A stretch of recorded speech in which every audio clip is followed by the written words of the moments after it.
This is Yellowstone National Park in Wyoming. Recently, a class of 4th and 5th grade students from the Wilson Science and Technology School in Bozeman, Montana, visited the park for a couple of days. When they returned home, their teacher, Leana Raimondo, had an idea for an activity involving number sense and estimation. They were talking about how many elk they saw and how many bison they saw, and there were some just informal discussions during the ride. And there are tons of elk in Yellowstone, and there must be 1 million buffalo here. And the children were saying those kinds of things. I thought that would be a good lesson to really think about what, is it really 1 million, or how many are there actually in the park, and how many did you actually see? What I want to know from you guys is, when we were driving through the park, and we only went through a small part of it, think of these 3 animals that we saw: elk and bison and pronghorns.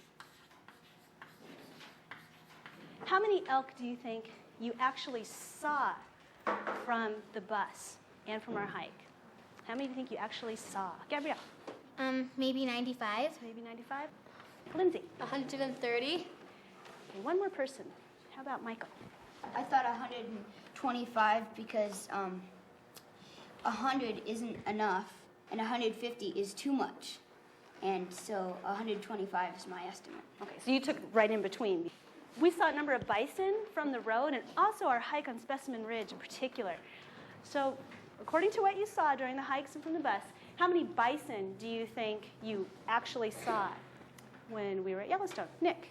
I think 95, because I saw 3 packs, and they had 30 in them, and each of them, so that's 90, and I saw maybe 5 big bison just lonely and just walking around. Good, I like that, how you're thinking. 3 herds, 30 apiece, 5 other ones you saw.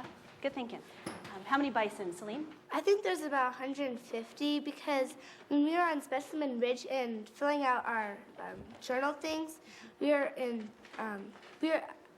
about 3 herds that passed by, and I counted approximately. I got 64, and then we saw lots of other really big herds that had about 20 in buffalo in each herd. Mm-hmm. And so my estimate would be 110, 100.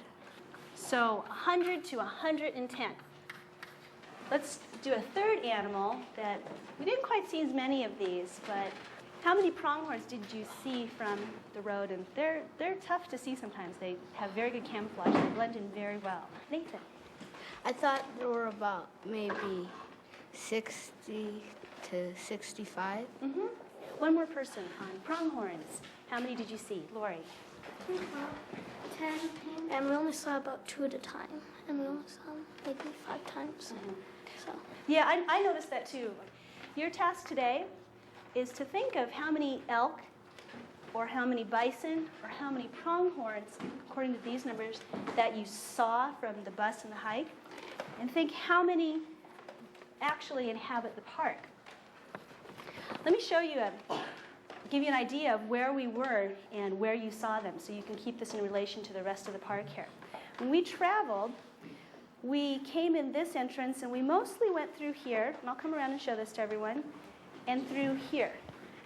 This was the area that we traveled by road, and we hiked up in here. On a piece of paper, I want you to make an estimate. How many? One group will have elk, one group will have bison, one group will have pronghorn. So just, you're going to do one animal.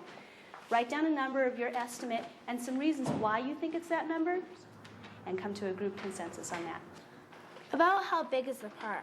I'm going to give you a map of the park, and I want you to use your map skills and look at the information on here and see if you can determine that. I'm also going to hand out some other information you might want about elk and bison and pronghorn as far as their habitat range, and some other tools so you can come to your estimate. And you have your calculators to use as well too, if that's going to help you, because you're trying to extrapolate these numbers and think and how large the populations are. I think about 4,000 buffalo. My reasons are like you. There's flatland areas that they like to graze. They like to build their homes and climb up on the mountains over here. I'd say about 4,000, because I didn't know you could go out of the park. How did you come to 4,500 as your estimate? Well, I looked at where we went down here. It's upside down, it's hard to tell. But I sort of counted how many would fit, just sort of estimated that too. And multiplied that by about 100. I got 5,000, but since there's lots of different ones, I don't think that didn't sound right, so I just lowered it some. This sounds like something you need to ask Dustin and Galen if they agree with the way you came to your answer, and if they back you up on that. So discuss it with them and see 3,224. what you think. I like your thinking. So if you were 100 here and then you added all that together, it'd add up to 1 million. Yeah. And then we saw some like out on their own over here and here. We have to make our group estimate here. Yeah, but then they came all together. Well, okay, then some of them came in groups, so I think our estimates are close enough. Okay, I think we should range our estimates for a group. Okay, I have 10,800,000. No, 8,000.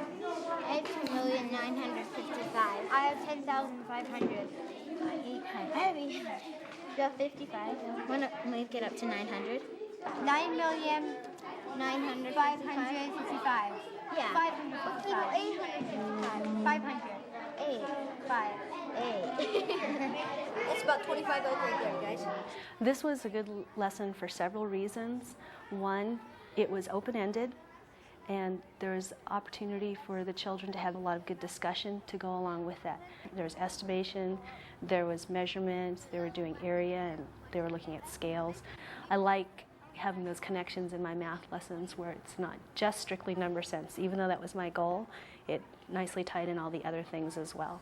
And then it was connected to my science. It was connected to the Yellowstone trip and all those other things. What did we estimate? 750 per foot? Yeah. That means there would be about 750 just along this area, probably. Well, it doesn't have to be for wide too. Yeah. 85. 3 and 4 is 85. 3 and 4. 3 and 4.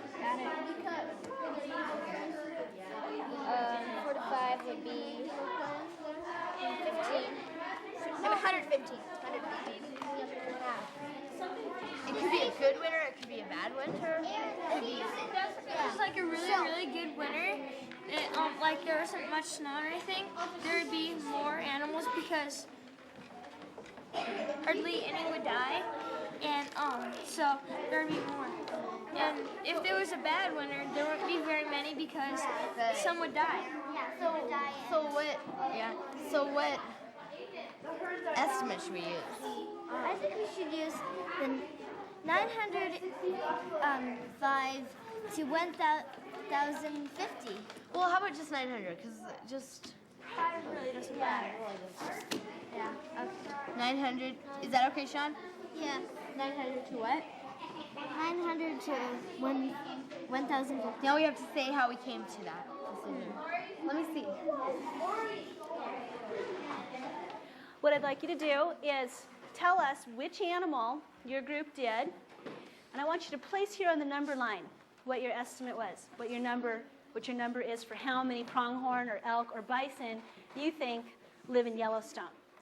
And then tell us your reasons and why you chose that number and how you came to that number. Okay, the first group they're going to do pronghorn antelope, and you record it on the number line there. It starts at 0 and it goes to 10,000. Okay. How many pronghorn antelope do you think reside in Yellowstone? We divided the park into 11 almost equal areas. Each area was about the size that we drove around. We got an average from the answers that all the kids came up to. And we divided that, and we got our average, and we divided that by 11 because there's 11 squares that are almost equal. And then we times that by 2, and we got our answer. And we added a couple more because we figured out that there's probably going to be some more antelope in different areas. Okay. And what did you get? Well, it was, we got 570, but first we started out with 530. Then we changed our answer. Okay. Now watch where Amin is placing the number, and I want you to label it P. 10,875? Yeah. Does everyone agree with that, or do you think it should be changed? Does that look okay, Aaron? Almost all those numbers right there are all squished together. And then like 10,000 is way over. Okay, let's have the last group go then. And how many elk and where on the number line does that number go? Okay, our group estimate was 9,955. One thing that came up with a group of girls, they first thought there were 9 million elk that were in the park. And they kept adjusting their number down and down. And then Allison, what she finally told me is that, well, I thought it was 1 million because it seemed like so many. But when I looked at the actual numbers, I realized it couldn't have been anywhere near 1 million. And they ended up with a number closer to 10,000. This has been a very interesting discussion, especially this part of where the numbers belong on the number line and thinking of the relation of, how much is 1,000, how much is 500, and where would 4,000 be, where would 5,000 be, how close should 9,955 be to 10,000. Just for your own information, I went down and I looked at a chart of how many animals actually do inhabit the park for elk and bison and pronghorns. I'm going to write 3 numbers up here and tell me which animal do you think the numbers belong with. One of them was 360. One of the numbers was 2,400. One of the numbers was 30,000. Which numbers do you think belong with which animals? Considering what we just talked about and what you know and what you saw. I think that 360 goes with the pronghorns because 360 we saw more elk and bison and pronghorns. I think 2,400 goes with the bison. And I think so because bison, there's not as much bison as elk, but there's more bison than pronghorn. So what does that leave for this one here? Jacob? Everyone? This one must be elk. All right. You guys, put up your right hands like this. Reach behind you. Give yourself a pat on the back. You did a great job.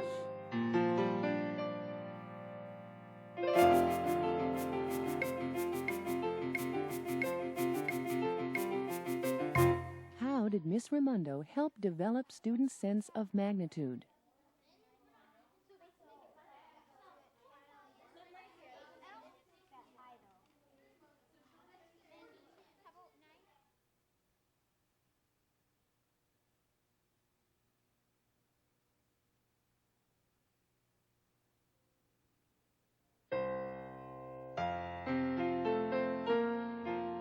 Discuss the students' various problem-solving strategies.